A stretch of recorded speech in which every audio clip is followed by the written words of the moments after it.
Those are bright lights. Well, we have a Minnesota tradition of starting on time, or close to on time. Welcome, everyone. My name is Barbara Fry, and I'm the director of the Human Rights Program here at the University of Minnesota. And on behalf of the organizers of this conference, the Center for Holocaust and Genocide Studies, the Institute for Global Studies, our many co-sponsoring departments and other units at the university, and the funders who have so generously supported this event, I'd like to welcome you to the conference, Truth, Trials, and Memory, an Accounting of Transitional Justice in El Salvador and Guatemala.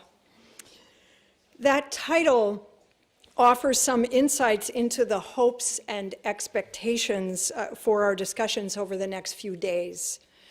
We will, of course, be examining the primary mechanism of truth commissions, as part of our transitional justice undertaking. And we wish to acknowledge the enormous contributions of two truth commissions that were established 20 and 25 years ago in Guatemala and El Salvador, respectively. Both were innovative in their international nature, making significant contributions to establishing a collective and public truth of the horrendous violations suffered by so many at the hands of state authorities and criminal groups. Innovation also was represented in the trials that took place subsequent to the Truth Commissions, both in the national courts of Guatemala and more recently El Salvador, and through the development of a new international avenue for seeking justice, that of universal jurisdiction. In addition to these mechanisms for truth and justice, we want to consider other cultural and social avenues for addressing the legacies of violence in these two countries. The financial and social reparations, of course, but also the cultural construction of memory. We are pleased to that end to have documentary filmmakers from both El Salvador and Guatemala be able to show their work as an entry point into those discussions. And finally, beyond remembering and explaining the search for transitional justice in El Salvador and Guatemala, we also charge the presenters at this conference with helping us to reconsider these processes in light of what we know now. What truth was told? Whose justice has been served? How has the memory of the past affected the realities of the present in these two precious countries? In a word, we want an accounting of the accountability mechanisms themselves. Now, these seem like lofty goals for a couple of days of conference, but as you can see from the impressive list of presenters who have joined us here, we have the right people in the room to address these questions. Our hope is that in wrestling with the experiences of El Salvador and Guatemala, we will discover insights helpful to the field of human rights and to transitional justice more broadly. When we selected the dates for this conference, the planners realized it was indeed significant that our discussions were timed to coincide with the Day of the Dead, celebrations throughout Central America, today and tomorrow. People in El Salvador and Guatemala at this very moment are gathering and communing with the spirits of the ancestors. They're in the streets, they're in the cemeteries, they have flowers and traditional foods and ornate artistic representations of death itself. We too choose to recognize and honor the dead in our work here. May their suffering not have been in vain. In the words of the introduction of the report of the Commission for Historical Clarification in Guatemala, penned by Christian Tamushat and Otilia Lux de Coty, who are here with us, may the lessons of our work help us to consider, hear, and understand others, and be creative as we find a way to live in peace. So with that, it's my great pleasure to introduce Meredith McQuaid, who is our Associate Vice President and Dean of Global Programs and Strategy Alliance at the University of Minnesota, to offer an official welcome.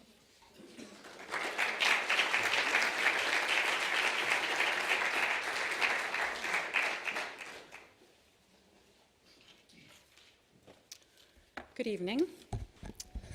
It is truly a pleasure and an honor to be here this evening to welcome all of you to the Humphrey School of Public Affairs, to the state of Minnesota for some of you, and on behalf of President Kaler and his entire leadership team to the University of Minnesota.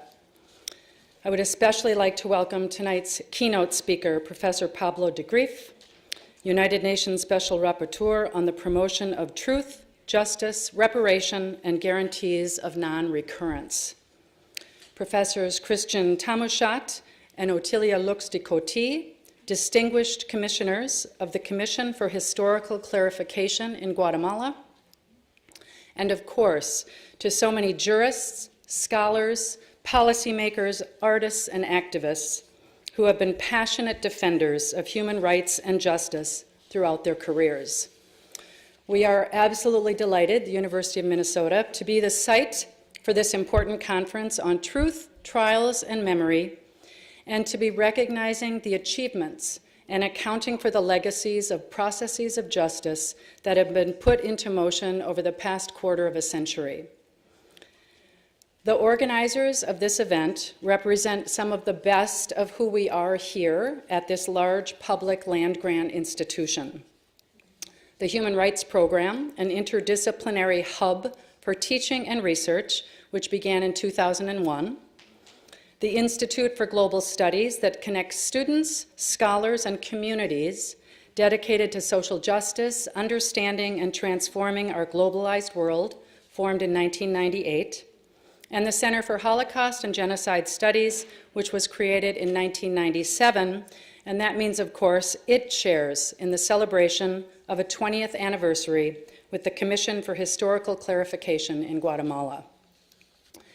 These three university programs and the human rights work by so many, both in the Twin Cities where we are now and across the state of Minnesota, have done so much to contribute not only to our collective awareness, but our collective action with respect to human rights.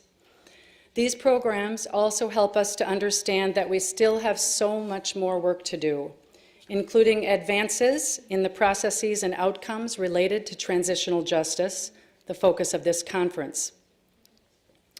Over the course of the next few days, this conference will see participation by many of the dozens and dozens of faculty from across the 5 campuses that make up the University of Minnesota system.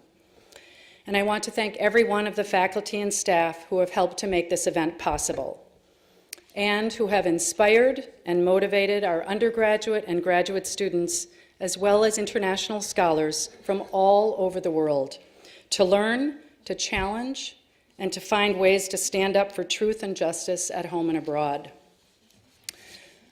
We are also grateful for the broader community of human rights professionals who partner with our faculty and community in doing this work.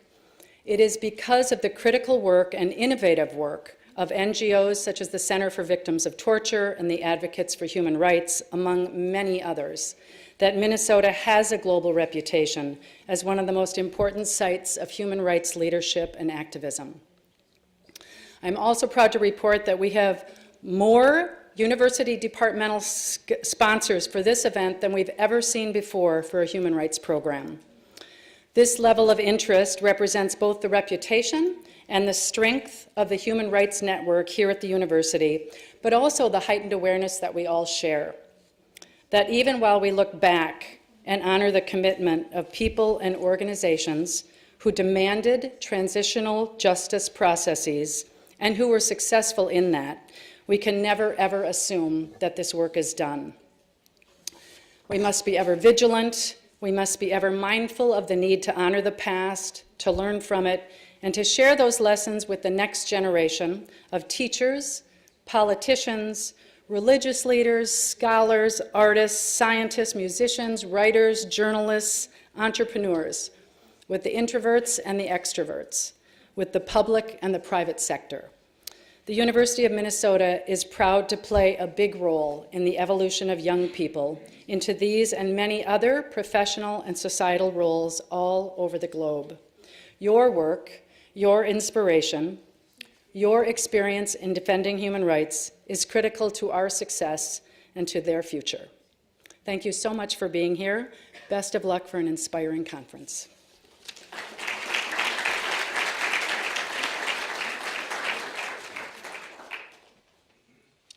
Thank you. And now I would like to bring to the stage Kurt Gehring, who is the Executive Director of the Center for Victims of Torture.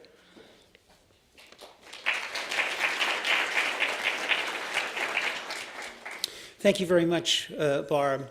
I have the distinct honor this evening to introduce our keynote speaker, Pablo de Greiff. But before I do that, I just want to take a brief moment to commend the organizers, Barb Fry and the Human Rights Program here at the University of Minnesota, and Alejandro Baer and the Center for Holocaust and Genocide Studies also here at the university, for organizing this really important and timely conference, Truth, Trials, and Memory.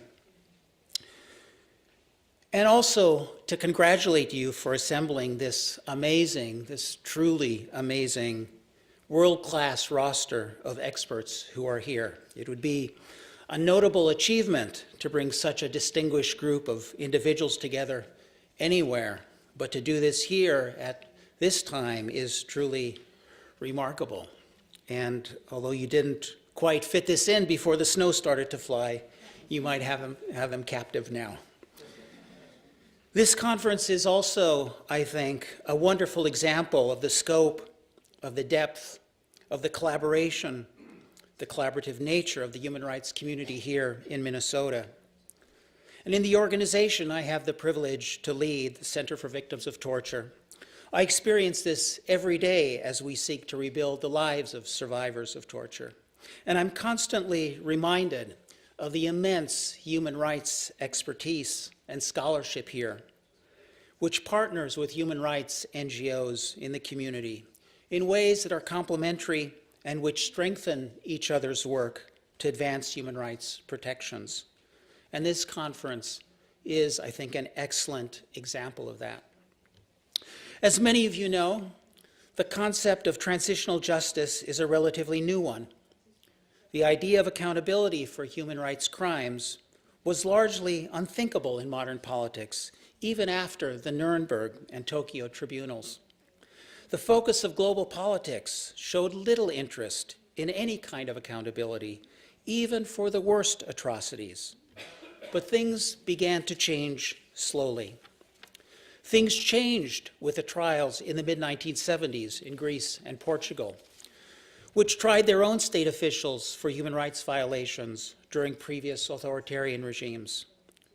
Things changed in the mid-1980s when Argentina held its own renowned trials of its top military leaders for their human rights violations in the Dirty War. Things changed with the advent of truth commissions. The first domestic commissions of inquiry began to appear in the mid-1980s. Democratic inquiries, domestic inquiries, carried out by the governments of countries such as Argentina, Uganda, and Uruguay, which had transitioned away from previous repressive regimes. The idea of transitional justice grew out of the experience of these early adopters.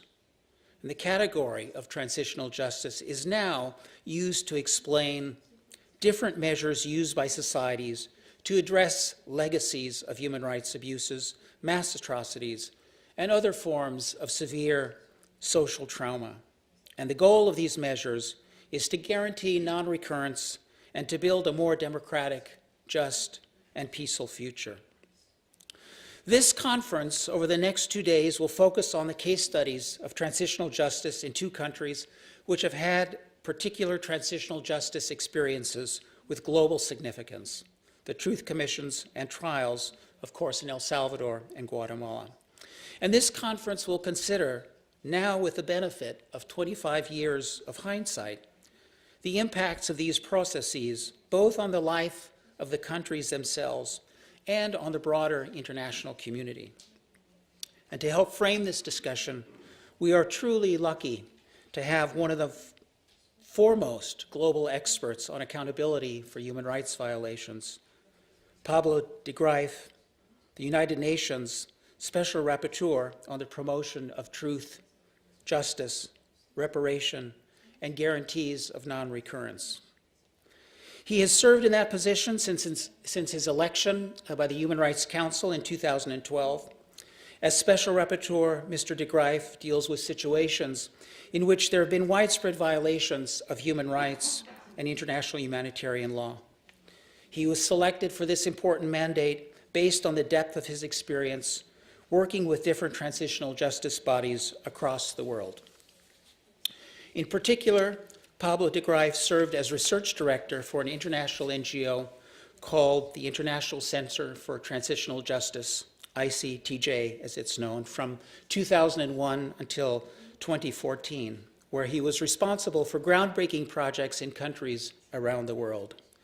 His writings became reference works in the field, including the Handbook of Reparations, Transitional Justice and Development, Making Connections, and Disarming the Past, Transitional Justice and Ex-Combatants. His work on a holistic or comprehensive conception of transitional justice was foundational for the field as a whole. Mr. de Greiff is both a human rights activist and a scholar. He was born in Bogota and is currently a senior fellow at the Center for Human Rights and Global Justice at New York University School of Law. Earlier in his career, de Greiff was a tenured associate professor in the philosophy department at the State University of New York at Buffalo, where he taught ethics and political theory. He was also the Lawrence Rockefeller Fellow at the Center for Human Values at Princeton and held a concurrent fellowship from the National Endowment for the Humanities. As Special Rapporteur, de Greiff has presented many thematic reports to the United Nations Human Rights Council and to the General Assembly, and carried out 6 country visits to Tunisia, Uruguay, Spain, the UK and Northern Ireland, Burundi, and just last month to Sri Lanka. Please join me now in giving a warm welcome to Pablo de Greiff.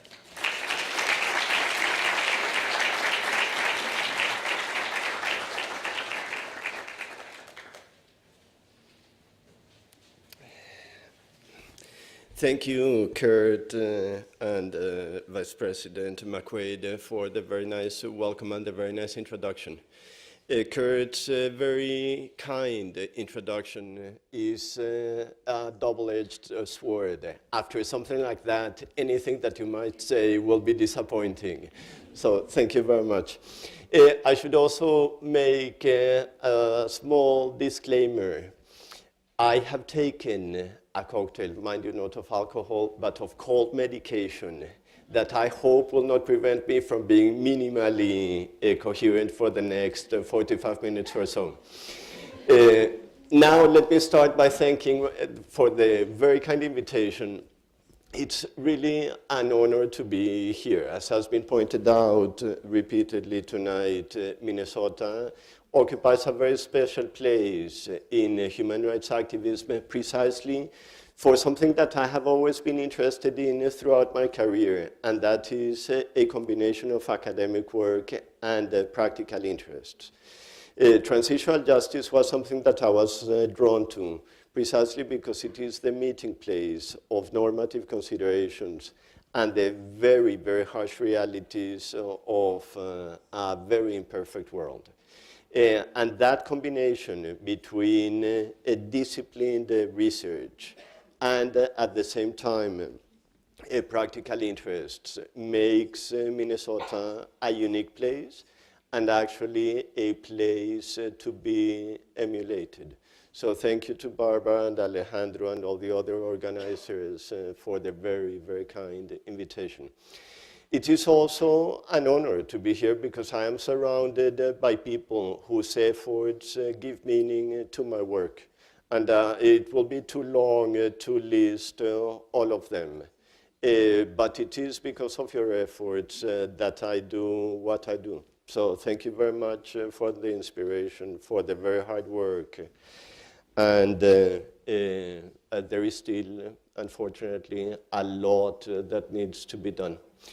And besides being a privilege and an honor, it is also a pleasure because this is like being surrounded by a group of friends. So thank you very much once again.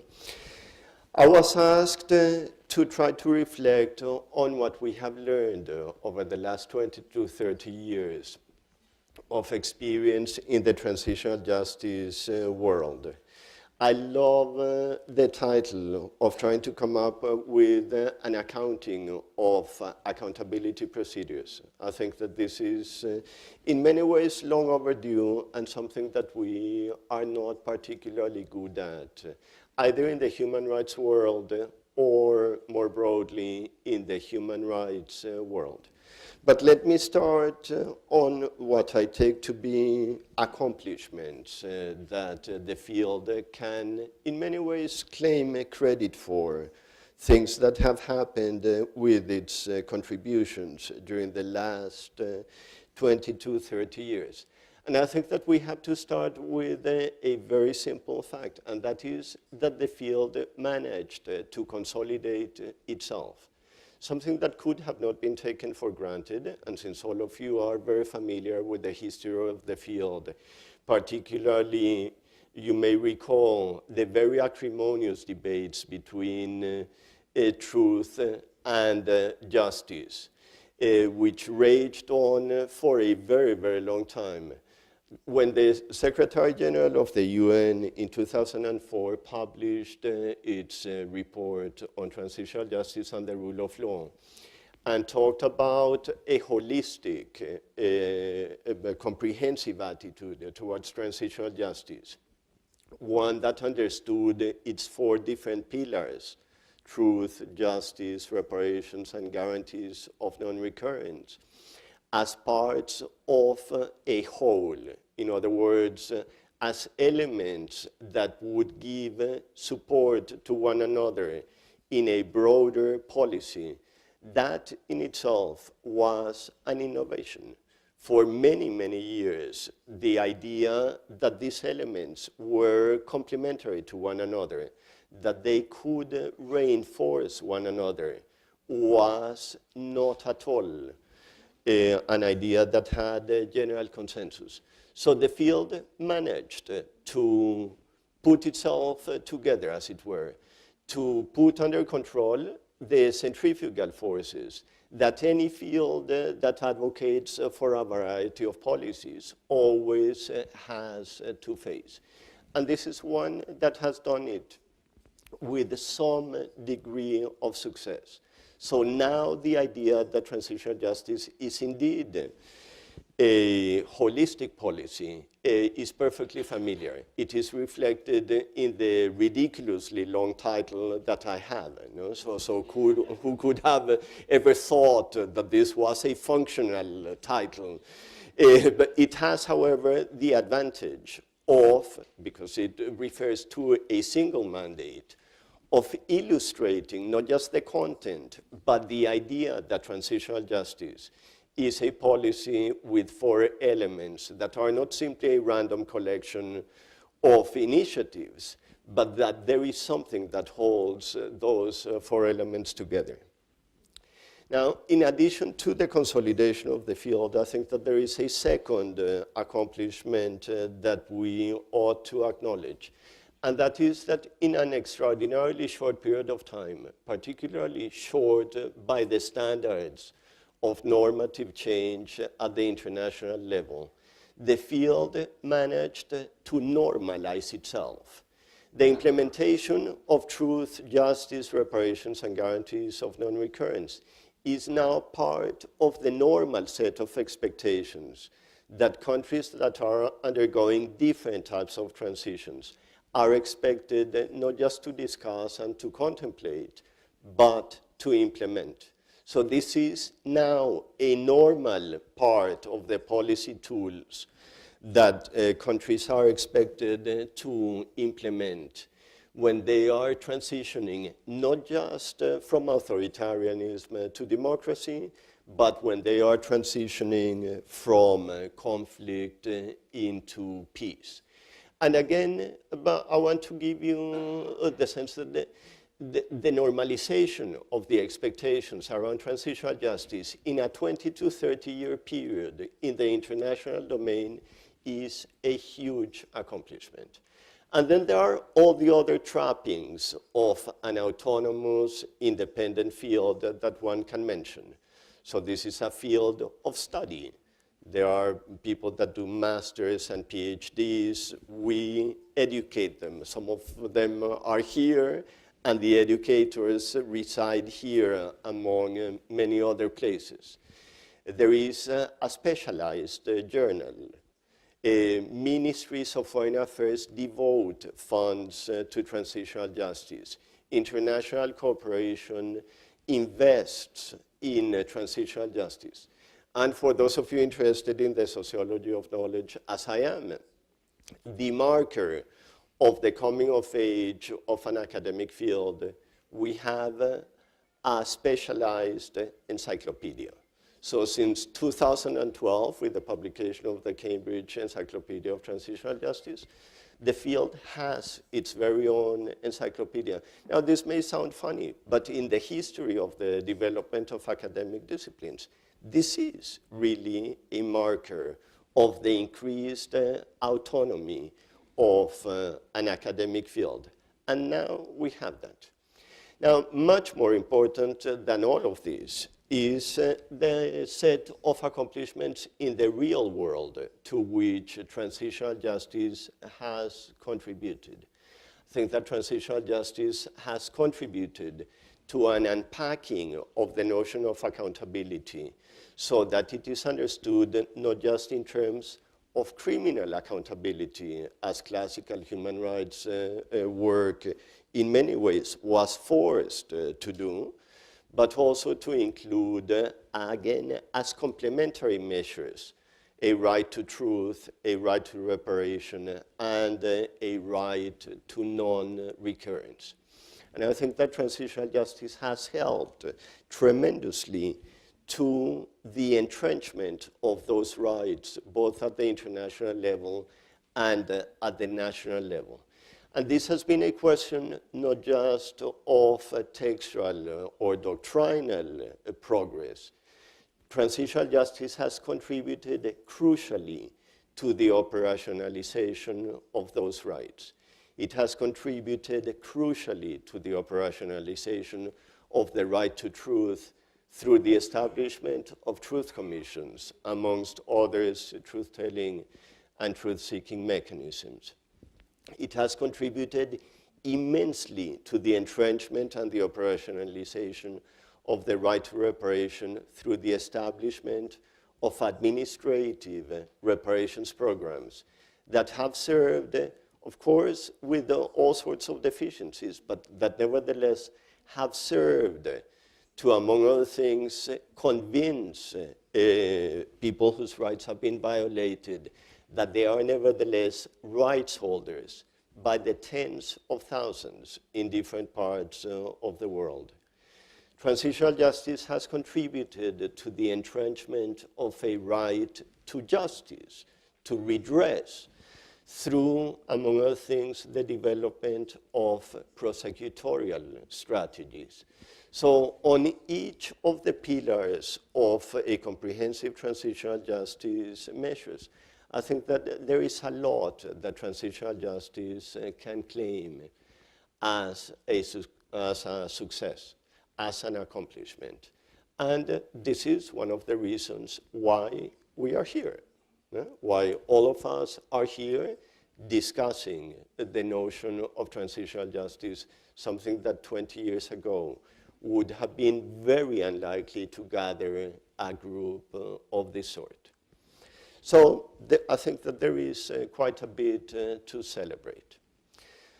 But going back to the invitation to think about what we have learned, and particularly going back to the invitation to think about providing an accounting of accountability procedures. Of course, I don't think that everything is rosy. We have learned some very tough measures. Let me describe succinctly two different ways of putting the general point I would like to make in the next part of my intervention. There is a sense in which we have learned that doing transitional justice is much more difficult than we thought originally it was going to be. A less charitable way of putting the point is to say that we have become increasingly aware of how bad lawyers are at policymaking.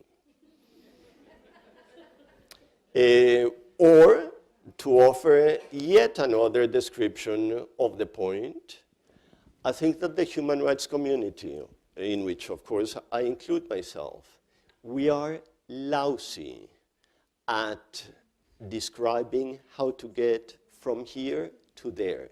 We are very good at describing desirable end states, describing our obligations, but we are not particularly good at describing the pathway that would get us from the very messy reality that we confront today to the realization of the normative ideal that moves a good part of our work.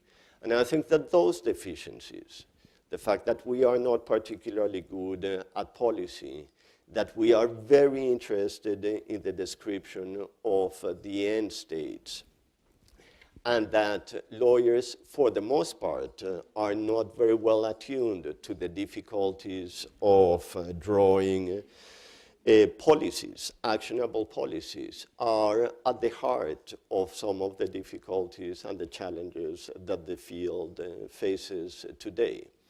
I am, of course, abstracting from a set of challenges that have a lot to do with the trends at the geopolitical level, by comparison to which what I just mentioned is merely an internal problem, a problem with our self-understanding and the way that we do things.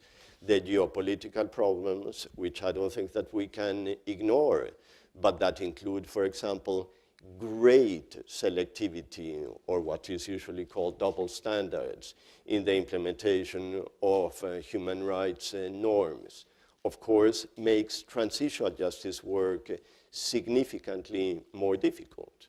So I cannot tell you how many times I am told when I visit countries that the US tortured prisoners in Guantanamo and in Iraq. What are you doing talking to us about the absolute prohibition against torture? And of course, the US is not the only superpower that has problems of this sort. There is quite a close correlation between geopolitical power and the shielding of oneself with respect to human rights claims, that it would be totally naive, at the very least, not to mention. Similarly, it would be naive not to mention a second trend geopolitically that makes transitional justice and human rights work in general much more difficult, and that is a trend towards securitization. The definition of which is, of course, taking as an existential threat any sort of risk, and therefore justifying extraordinary measures in response to that existential threat. So the securitization of all sorts of discussions, of course, makes the notion of accountability, both ex ante and ex post, much more difficult.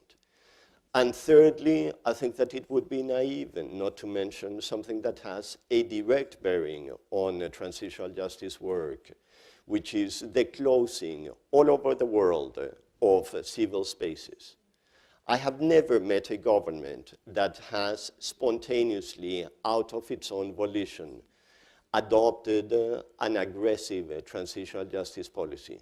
Governments are brought to this out of popular demand. And if you squelch the space in which those demands can be expressed, you consequently hurt the field. And this is happening all over the world. So leaving aside those trends and coming back to things over which we have some control, let me mention then some of the lessons that I think would be relevant for an accounting of accountability measures. This is a field that perhaps because of the fact that it is a multi-layered one, that inherently encapsulates a defense and the promotion of different policies, perhaps because of its roots in human rights work, which makes us very prone to think that given that the cause is good, that's all that matters, and we do not have to worry too much about the details. It is sometimes very undisciplined. It is a field that, for example, has a great deal of difficulties in defining its very ends. What is it that we are trying to accomplish in doing transitional justice? And particularly, what are the most conducive means for the achievement of those ends? So the field is still characterized by huge debates, fundamental debates about all of these issues. And this translates into a certain type of undiscipline with respect to the framing of the mandates of the institutions that are supposed to embody transitional justice ideals.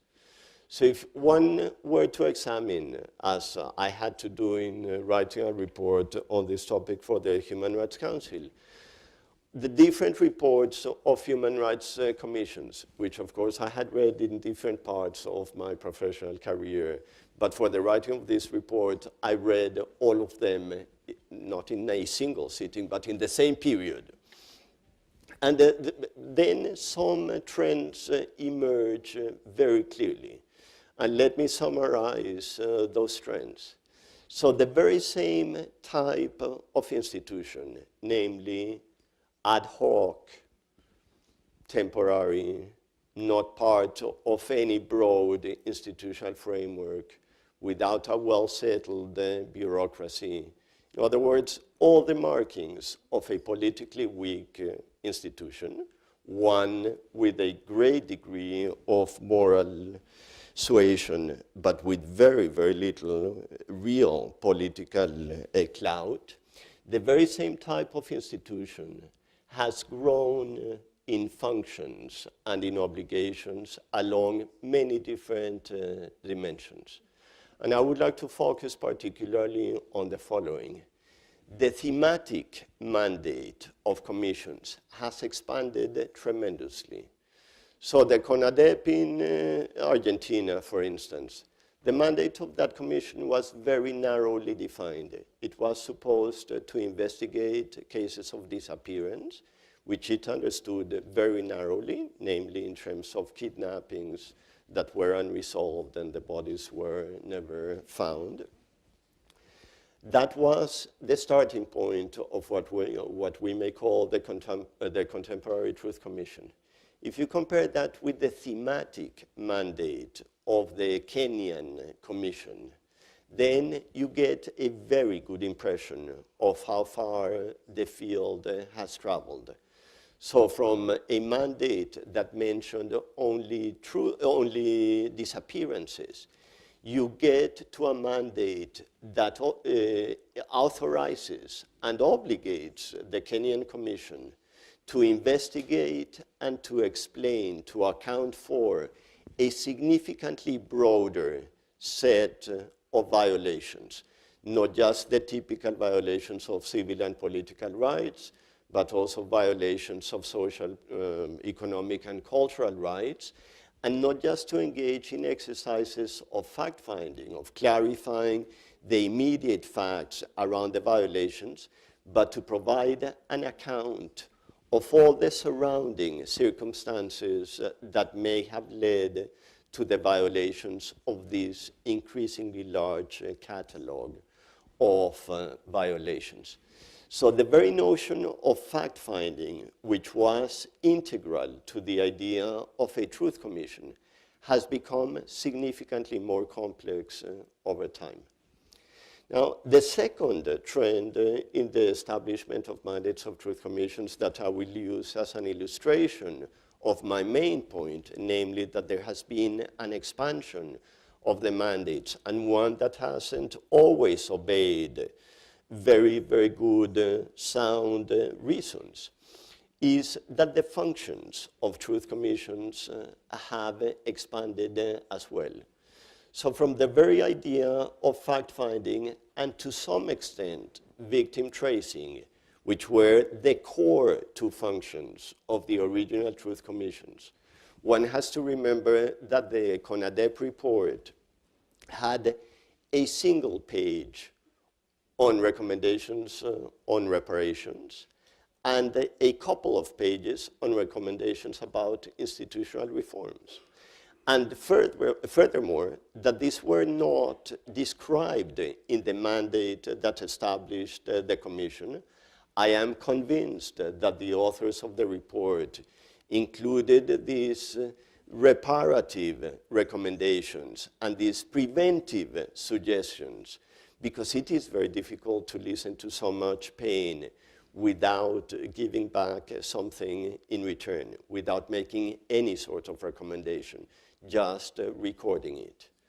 Over time, truth commissions solidly incorporated not just the fact-finding and victim tracing functions, they solidly incorporated a reparative function and a function having to do with prevention. And therefore, we get the very, very complex, and in most cases, very useful recommendations about institutional reforms that different truth commissions have given. But in addition to that expansion already of the functions, there is more. So truth commissions are now, for example, expected to contribute to processes of national and sometimes even of personal reconciliation. The Tunisian Truth Commission additionally expected the Commission to settle questions about corruption, not just to investigate, but to arbitrate and to settle disputes having to do with corruption. So the point is, there is a huge growth in the function and not just in the themes that truth commissions are expected to cover. And the question is whether the truth commissions can bear that increasing load. I will postpone my answer to that question for a second. There is one more trend that I think we ought to keep in mind in the field, not just with respect to truth commissions, and that is what some economists and organizational sociologists call isomorphic mimicry, the tendency to replicate institutional forms regardless of context and regardless of their possibility of satisfying the needs for which they were presumably set up. Let me use an example, not in the transitional justice field, to illustrate what isomorphic mimicry looks like in the real world, and that is the fate of anti-corruption commissions.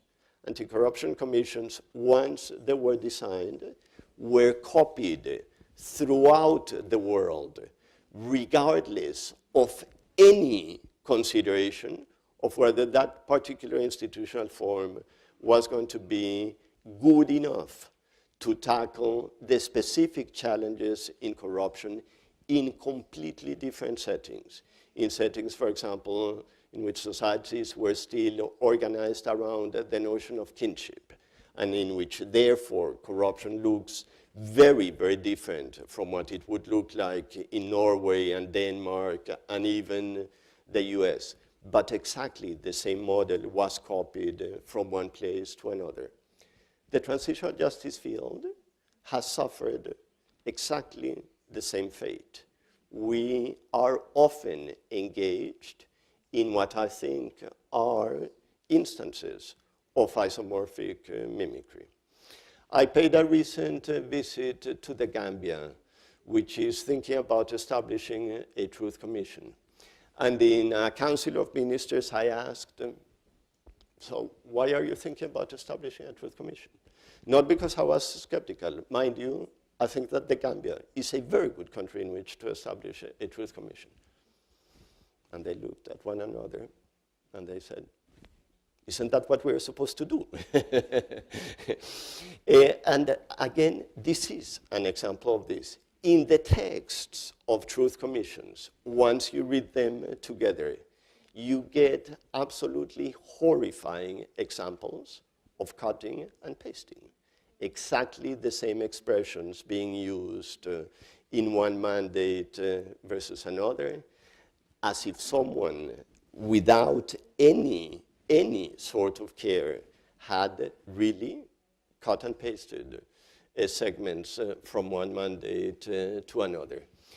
And I think that this is a very serious problem, because of course one of the consequences that we pay is that we become much less attentive to context.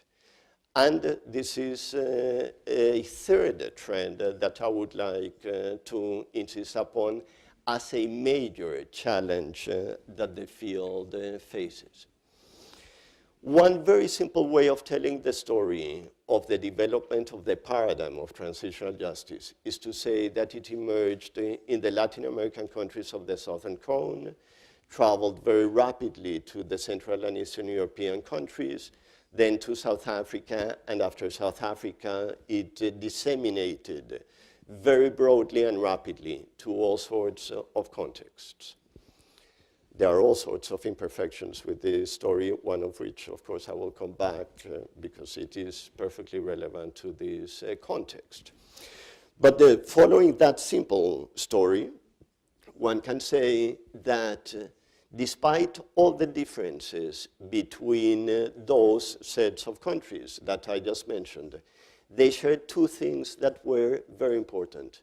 First, all of them were highly institutionalized countries.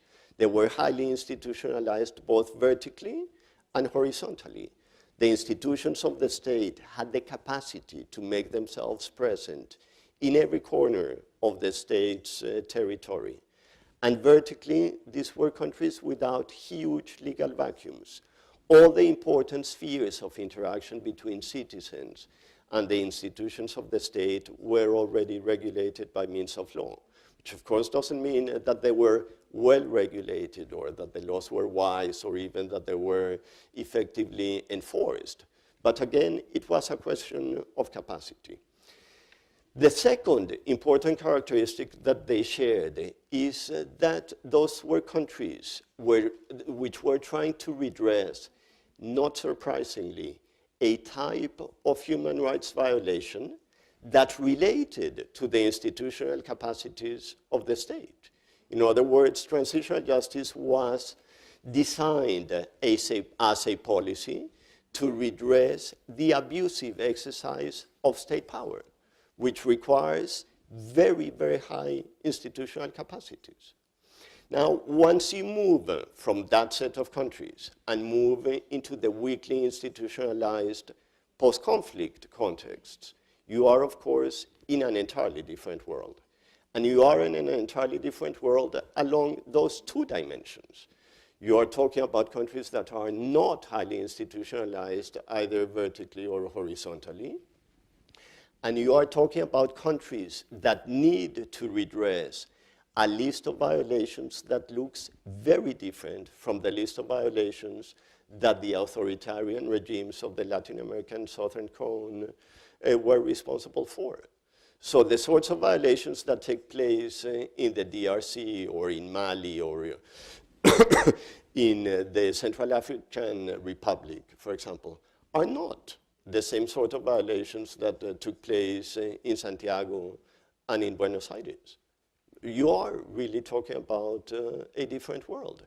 Now, all the transitional justice measures that are part of the paradigm are measures that presuppose a fairly high degree of institutionalization and that presuppose violations of a certain type. The huge asymmetry in the violations in the authoritarian regimes, for example, of course, made plausible the work of truth commissions. It greatly aided the disclosure of the violence that took place. It made feasible the attribution of responsibility, criminal and non-criminal responsibility. And of course, the strong institutions of those states made it feasible for large-scale reparations programs to be established.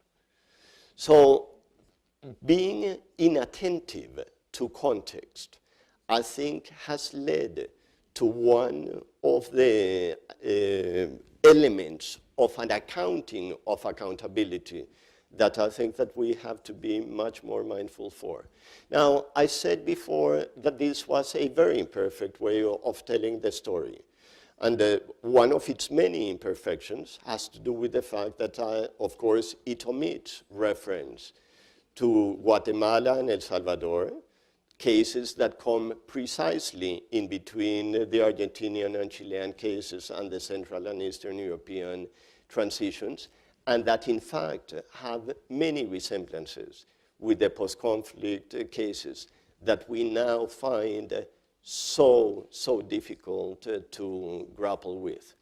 So I think that it is perfectly timely now, in retrospect, to go back to two very important early transitional justice cases, which were not exactly like the post-authoritarian cases of the Latin American Southern Cone, from which I think we should have derived the lessons that we didn't, because we were too insensitive to contextual features.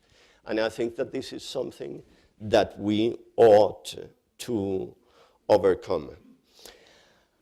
I will want to make only 2 points, which I will not argue for extensively because we are running out of time and it would be nice to have a conversation, so I will finish with this. I think in an accounting of accountability measures, I think that we ought to include, from my perspective, the fact that for many different reasons, including processes of professionalization to which all of us contribute, which, by the way, of course, are partly responsible for the fact that we do so much mimicry. This is what processes of accreditation risk leading to. But one of the things that we ought to watch for is the overemphasis on institutional work exclusively. I think that there are very good reasons from a human rights perspective to pay a lot of attention to the institutional dimension of transitional justice work. But I want to say that transitional justice is not simply a matter of clever institutional engineering, that sustainable social change requires work also in the domain of culture and in the domain of personal dispositions and beliefs. That omitting those would be akin to thinking that, for example, the problem of racism in this country could be solved through the criminalization of hate crime alone. And while I think that outlawing different manifestations of racism is important. Without simultaneous changes in culture and in personal habits, I think it would be very difficult to do away with racism.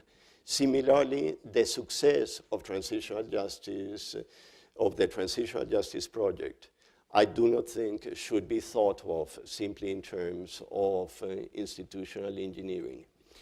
And the final point, and this taking advantage of the fact that I am giving this talk in a setting that combines both practical interests and academic interests, is that all human rights work and transitional justice work, perhaps particularly but not exclusively, is facing a daunting challenge with respect to accounting for its own impact, describing the way in which it makes a difference.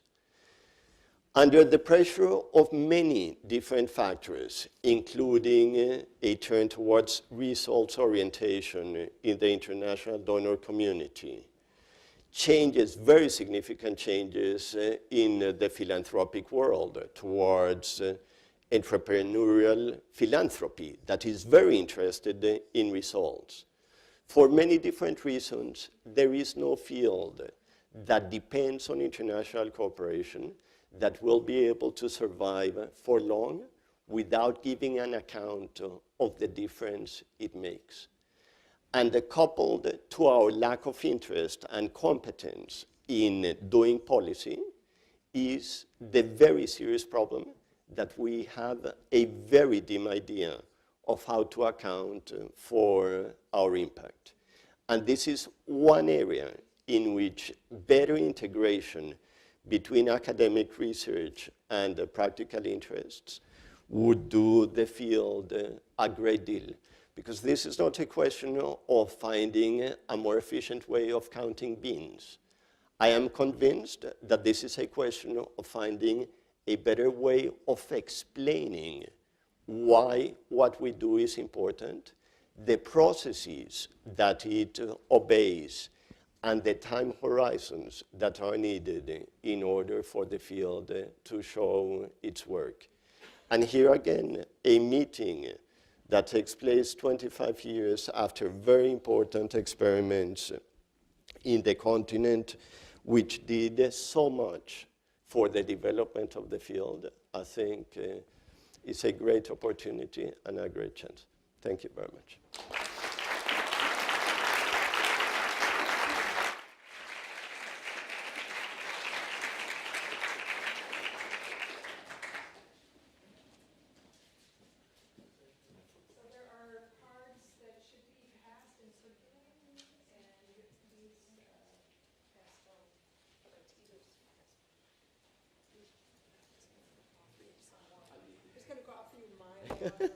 Thank you.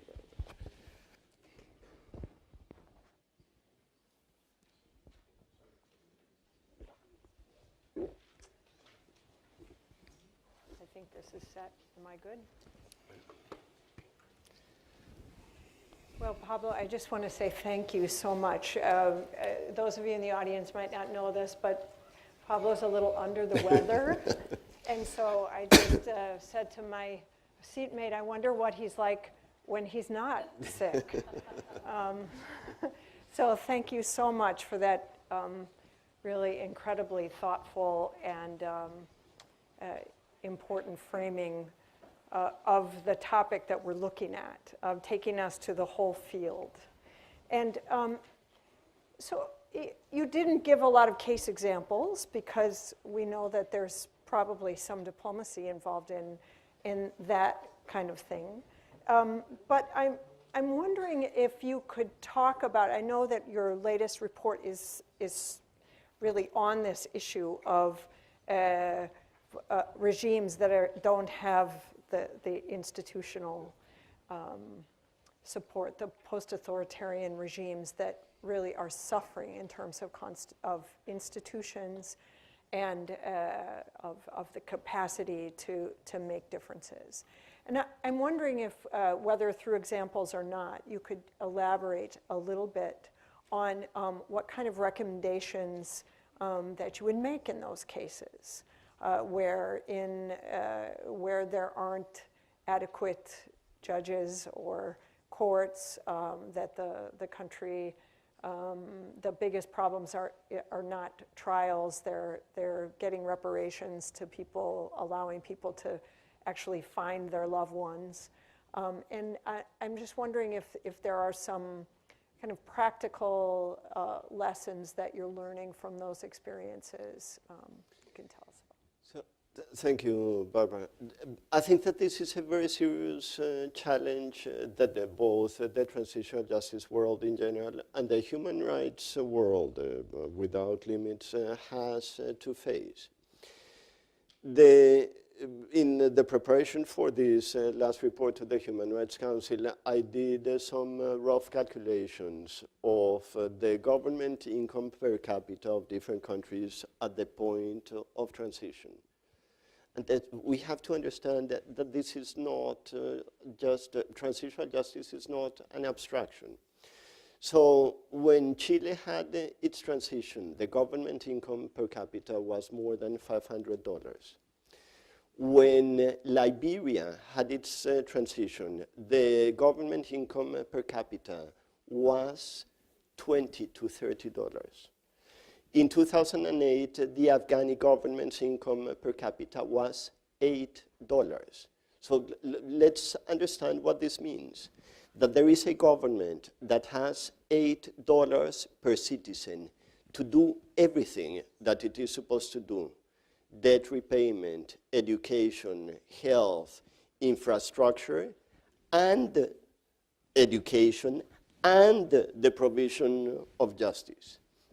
So, of course, it matters that you have $560 per capita rather than $8. The horizon of possibilities is completely different. And I think that there is a peculiar form of cruelty in awakening the expectations of victims when you have no reason to believe that you will be able to satisfy those expectations. Now, the message that I want to send with considerations of this sort is, of course, not that justice is a luxury that only the affluent can afford. It is, in the first place, a call to the international community. Look, you keep talking about the importance of justice regimes, and yet these tremendous inequalities between cases are allowed to continue, and not merely allowed to continue, but in some cases provoked by the inequalities are provoked by the international community itself. Secondly, I wanted to send a message about what is it that we can do concretely and in the short run, because I do not want to tell countries like the DRC and CAR and Mali and some of the very complicated cases that we are dealing with today, come back in 15 years when your institutions are stronger. I think that this would be absurd.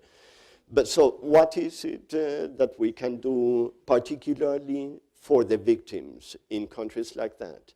Again, I think that promising that we will do in those countries everything that we have done in countries with an entirely different horizons of possibility in the short run should be a non-starter. It's a form of deceit.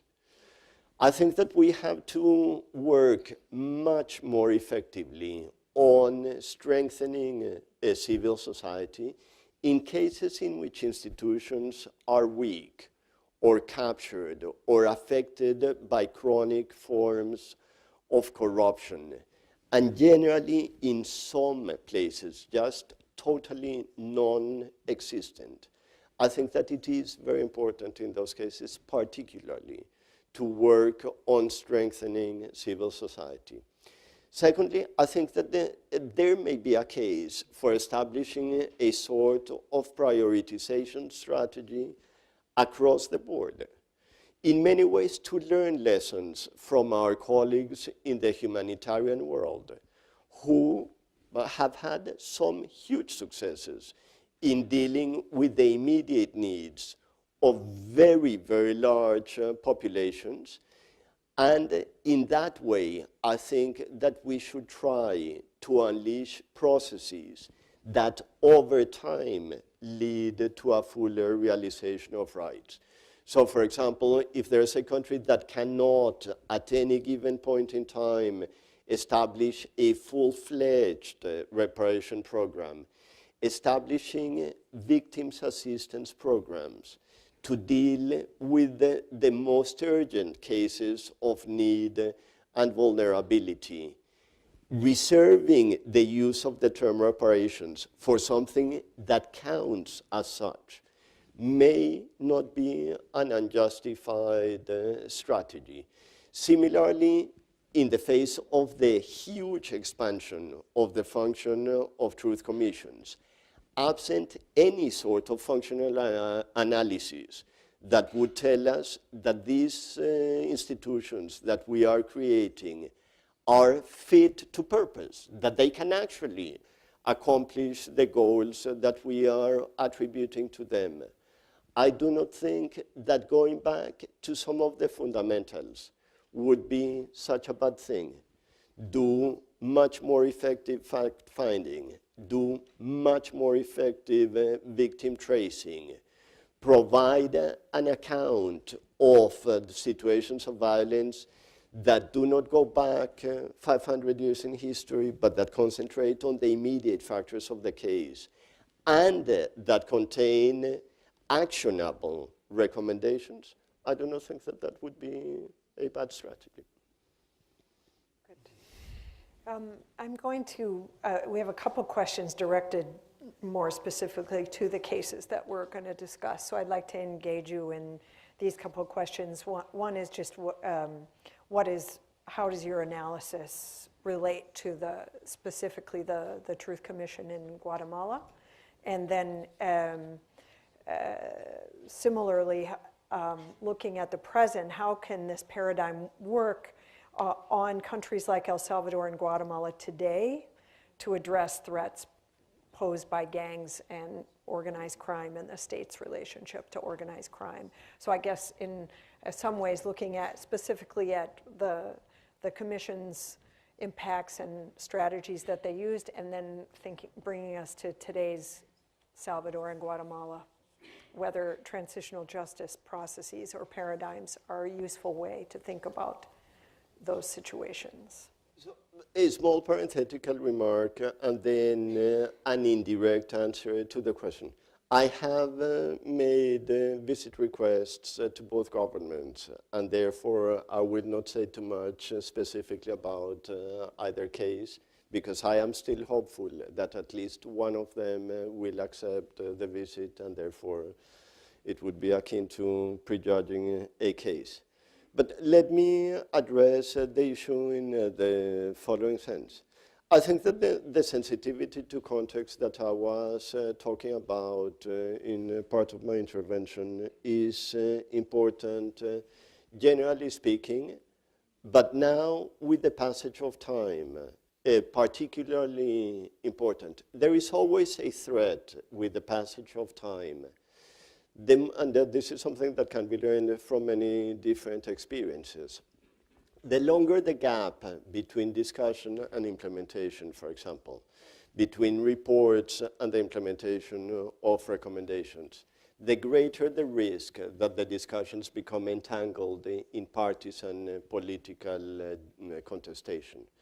And there is always a danger for transitional justice in being seen as an instrument of turn-taking. Nothing undermines more the effectiveness of transitional justice than it being seen as a way of favoring one constituency over another. This is, after all, a question of fundamental rights, not a question of partisan politics. But the passage of time always raises questions about why now? Why are we doing this now? Which are prone to be given a response in the key of partisan politics. So this is one risk to be aware of. There are, of course, also advantages to the passage of time. A transitional period is one that is pregnant with the possibilities, but at the same time fraught with difficulties and constraints. And tackling some of these issues after a lot of time has passed, after, for example, institutions have grown stronger, after some individuals have lost their influence. There are no universal laws in this field, but there is a useful rule of thumb which says that a retired general is easier to prosecute than an acting general. And therefore, the passage of time, which allows for processes of personal renovation, for example, also open up possibilities. And therefore, I think that it is very interesting to use, to make the best of the anniversaries that are coming up with the reports, to reopen some of the discussions that are still pending, not just from that time, but because of issues that have emerged since then, some of which arguably have some linkages with unredressed violations in the past. But I think that we need to be a bit more imaginative than, for example, think about the replication of a new commission just as a mechanical exercise. The general question that I would always like to pose is the same one that I posed in the Gambia. Why do you think that establishing a truth commission is a good idea under these particular circumstances? When violence and terror were exercised in silence and in secrecy, and when there was one major actor that was responsible for the bulk of violence, the rationale for a body like a truth commission is perfectly apparent. When violence is exercised in total openness, no one is trying to hide anything. And instead of one state agent responsible for the majority of the violations, you have 15 different agents of violence with a lot of circulation between them, with very thin lines between civilians and participants. I think that there is a legitimate question of whether a truth commission is the best vehicle for finding out and understanding what happened in those circumstances. Something that we're facing in many different contexts. Absolutely. And so your suggestion of not cutting and pasting into those contexts is very, very helpful. I think that remembering what is it that we are trying to accomplish in the field, no? And going back to the fundamentals about the promotion of certain types of rights, the right to redress, to accountability, to truth, to reparation, and to non-repetition, is much more fundamental than the idea of replicating institutional forms that have been used in the past in order to give content and institutional expression to those rights. So in each situation, we ought to say the fundamental commitment is to the promotion of those 4 types of rights. And what are the best mechanisms to accomplish that goal?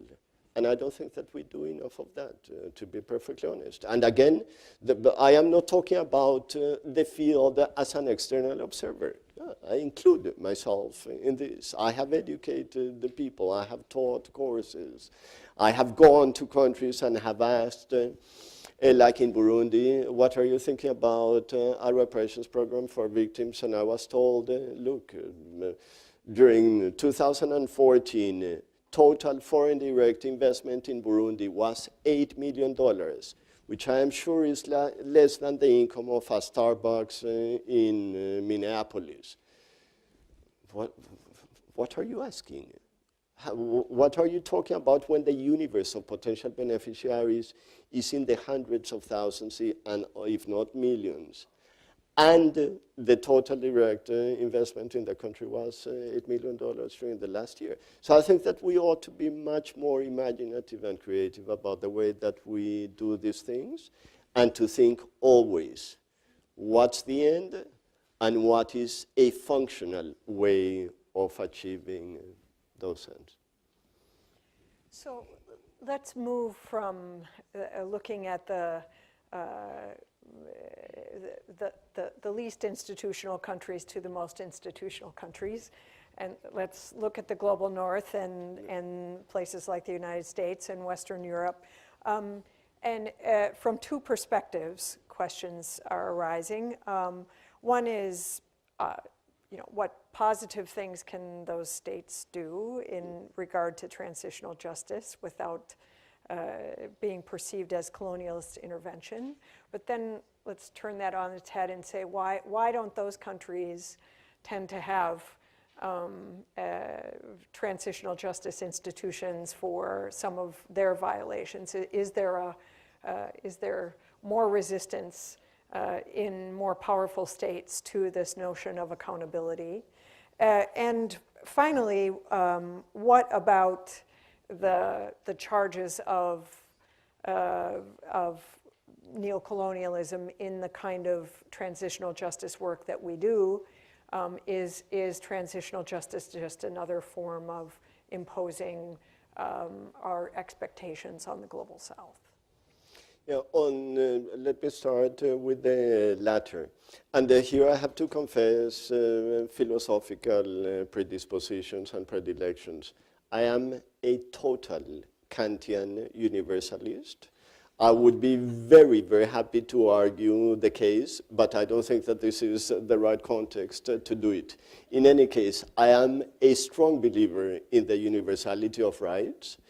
Everyone that I interact with in the victims community in countries that I travel to are wanting to get more of these measures rather than less.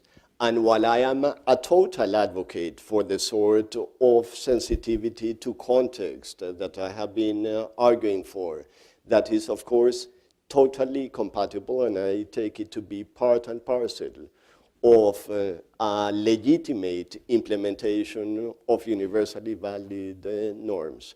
So, I mean, of course, everything can be done in a heavy-handed way. There are extremes of insensitivity to context that can border on lack of respect, but that there are some good and legitimate grounds for realizing rights to truth, justice, reparations, and guarantees of non-recurrence, which is totally the opposite of the claim that this is a neo-colonialist agenda. Again, I would be very happy to argue for both practically and philosophically. On the first set of questions, I am on record in saying that I found it totally appalling that the United States said, for example, very shortly after former President Obama was elected, that it was not going to engage in prosecuting well-documented cases of torture, including the authorization of torture, because the new administration didn't want to be perceived to be engaged in a witch hunt. I found that totally appalling.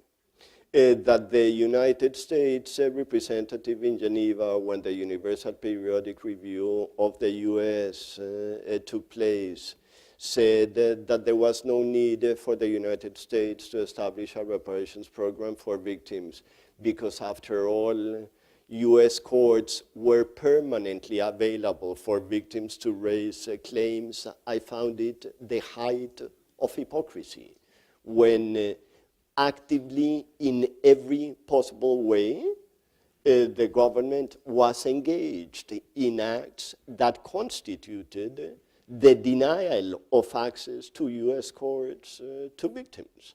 So I think that there is absolutely no way of accounting for this.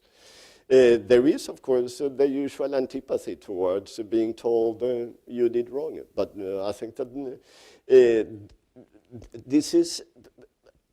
there is a sense in which I think it would be very, very good for all of us to internalize the idea, the very old-fashioned idea, that opportunities entail responsibilities.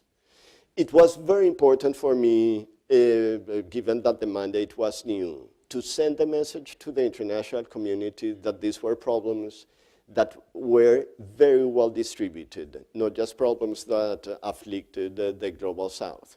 And hence, in the list of countries that I visited, that includes Spain and the UK, both because the cases merited the visits by themselves, but also to send the message that these are problems that afflict countries regardless of, for example, degrees of socioeconomic development or legal tradition or geographical location. I think that this is very important for all of us to understand. Now, higher degrees of institutionalization and lower levels of risk, I think, entail particular responsibilities. There was no risk, comparatively speaking, in the US more aggressively pursuing accountability in different forms for the violations that took place and that in many ways still are taking place in Guantanamo and that took place in detention centers in different parts of the world. Countries that faced much higher risks about political and institutional continuity, for example, were willing to take the leap, and they did the right thing. Countries that face no risk, like arguably the US did, have a particular obligation to practice what they preach.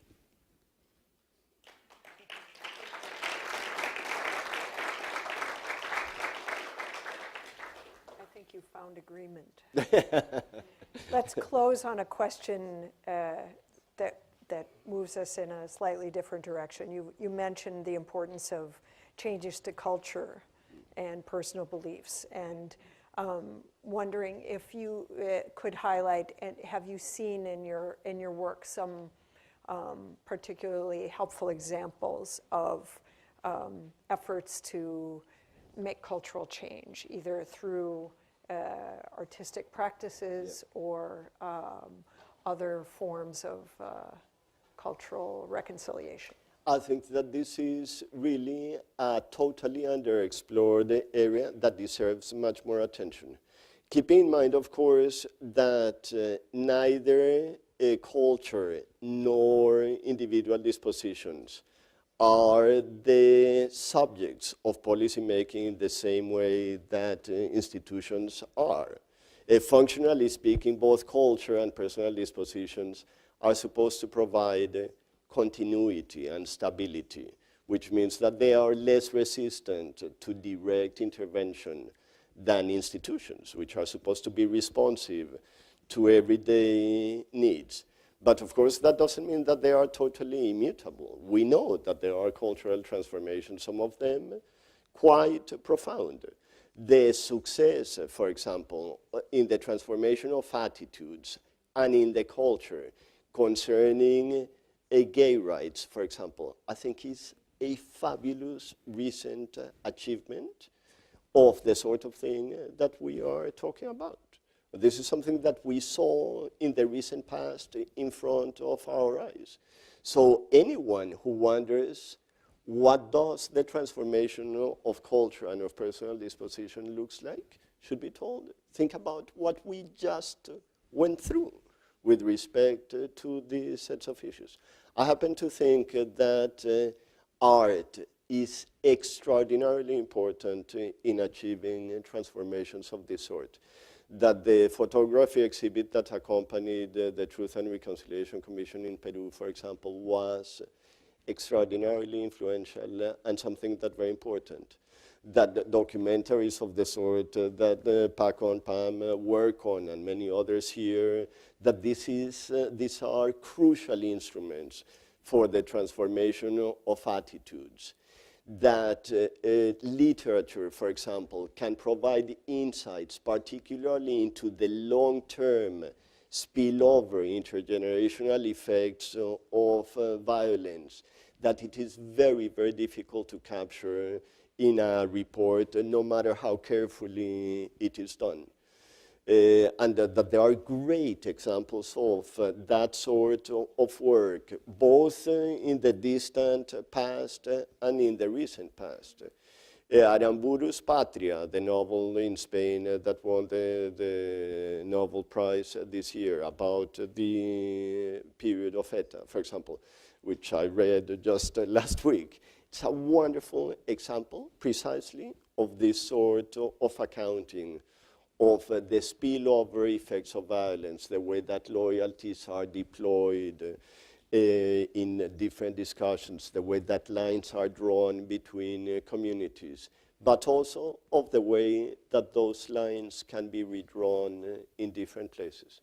So I think I am totally supportive of significantly more work in the domain of culture and in the domain of personal dispositions, including, for instance, in the realm of education, a hugely underutilized instrument for human rights defenders, although very, very well utilized by people who are interested in sowing discord and violence. So there's still a lot of possibilities that we can explore, and it is good to end on a positive note. So go for it. Well, Pablo de Greve, thank you so much for bringing your attention, and even your under a little bit of sickness. We're so grateful for the extra effort and for launching us into this set of discussions in such a thoughtful way. Thank you. Thank you so much. Thank you.